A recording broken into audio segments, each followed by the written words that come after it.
Some games have the power to stop a man dead in his tracks. It happened to me a short while ago at my other local used game concern. This joint's been good to me in the past. It's where I've picked up some top-rate stuff like Donkey Kong 94, Mario & Luigi Superstar Saga, several of the NES launch titles, and that Dreamcast keyboard I needed for typing of the dead. I'm used to finding awesome stuff there, so I shouldn't have been nearly as shocked as I was. But no, I was stunned like a guy who just sat on a Pikachu. There it was, first time I'd seen a complete copy. I was face to case with a copy of Intelligent Qube. It had to be mine. Intelligent Qube was one of the first PlayStation titles, landing just slightly after they got rid of those huge cases the very first game shipped in. It looks primitive. It's mostly just cubes, differently colored cubes, a flat black background, and a player character that could have been in a Dire Straits video. The music brings it up a notch with fantastic, classically inspired soundtrack that embraced the optical media. But the gameplay is a vicious puzzle that hadn't been seen before and hasn't been seen since. Here in the States, at least.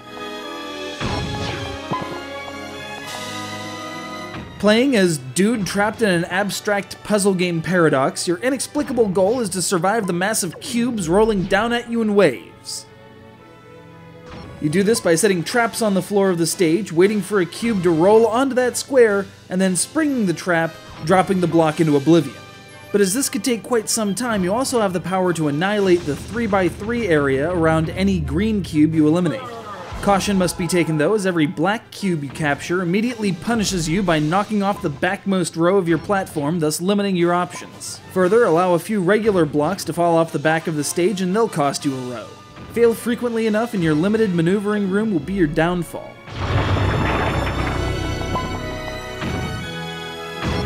It's a truly unique puzzle experience and revolutionary for its time, even in the days of the pre-DualShock PlayStation. Analog control would feel much more comfortable, but alas, the option isn't there.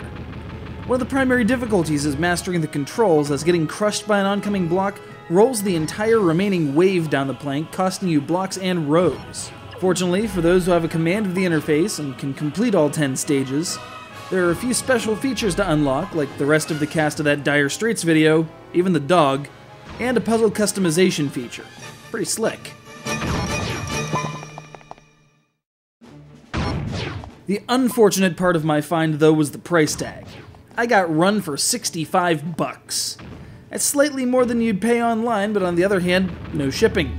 So it works out in the end. And it was in pristine condition.